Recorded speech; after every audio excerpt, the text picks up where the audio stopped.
Sinners might be the best vampire movie since Blade. Let's talk about it.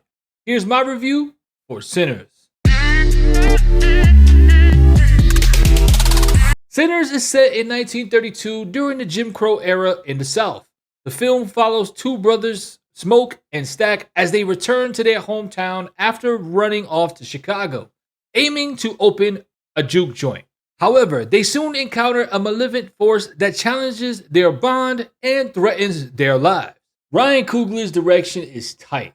This might be his most visually haunting film to date. Every shot feels deliberate, moody, and atmospheric. Slow burns with explosive payoff.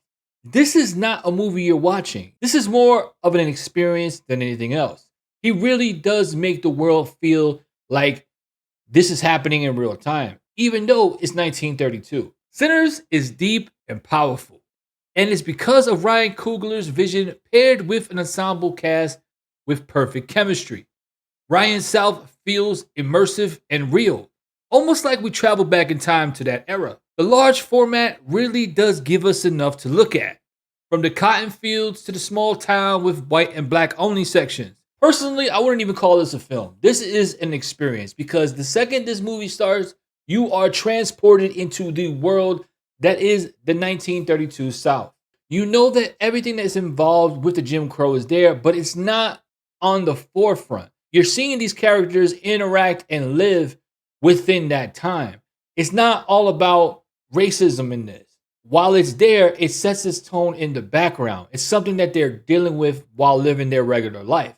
And to me, I really did appreciate that. He could have really fallen into the trope of making it something that is one of the main things. And this one is not. Remember, this is a vampire movie. And at the end of the day, that's what the focus should be. I will say, though, he did manage to incorporate a lot of really, really cool cultural references, okay? He pays homage to a lot of things. I don't want to give any spoilers away because I feel like you need to experience this in the theater.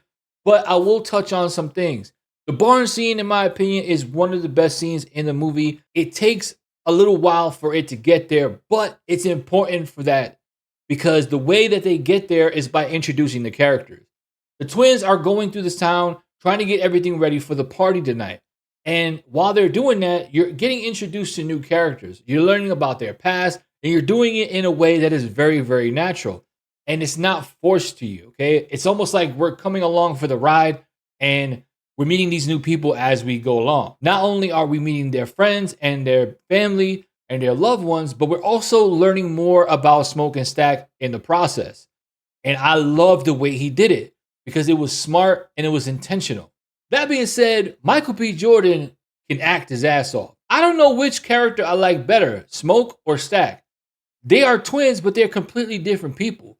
And honestly, I kind of feel like I like them both for their own reasons. That being said, what did you guys think of this idea when you first heard about it? A vampire movie set in the period time of Jim Crow? Who would have thought about that? Let me know in the comments and let me know if you decided to watch it. Michael B. Jordan's portrayal of twin brothers, in my opinion, is his best work yet. You can really feel how much he enjoyed each character. And I say each character because he truly plays them completely different. The twin bond is both strong and natural that you forget Michael B. Jordan is just one person playing both roles. Smoke is the calmer yet lethal planning type to Stack's ruthless, charismatic, wild type. I really enjoyed their dynamic in both scenes where they were alone as well as scenes where they were on screen together. Miles Canton's Sammy steals the show if you ask me.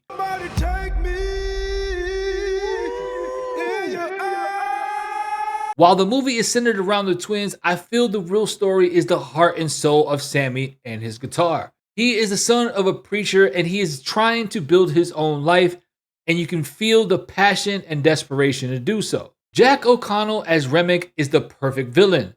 He is ruthless, calculated, and he does a really good job at showing his power without it being overpowering. He's all better now. Typically in vampire movies, the main vampire is this grand monster that is all powerful, but Remick feels more like a vampire just trying to survive. Speaking of vampires, Ryan does a great job introducing the rules and the knowledge of what they know as vampires in a subtle and natural way. These are things we've heard before, but Ryan's is slightly different. The subtlety of their power through music and seduction are perfectly placed. You don't just see the vampires just being all powerful. For example, sometimes you'll see Remick fly away, and other times you'll also see him needing to be invited in. There is a dynamic there that I can't really explain without spoiling the movie, but just know it's done in a very intelligent way. Sinners is a movie that feels like you are watching this happen to people you know.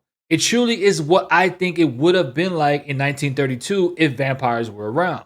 Which got me thinking, what if the vampires and Sinners weren't villains, but the revolutionaries? In a world where black life is being drained by violence, laws, and fear, what does it mean to turn that hunger back around? So I'll ask again, what if the vampires and Sinners weren't villains, but revolutionary? Do you think vampires set in 1932 Jim Crow works? Let me know in the comments. I would love to hear your thoughts. Sinners is, in my opinion, one of the best horror films we've seen this year.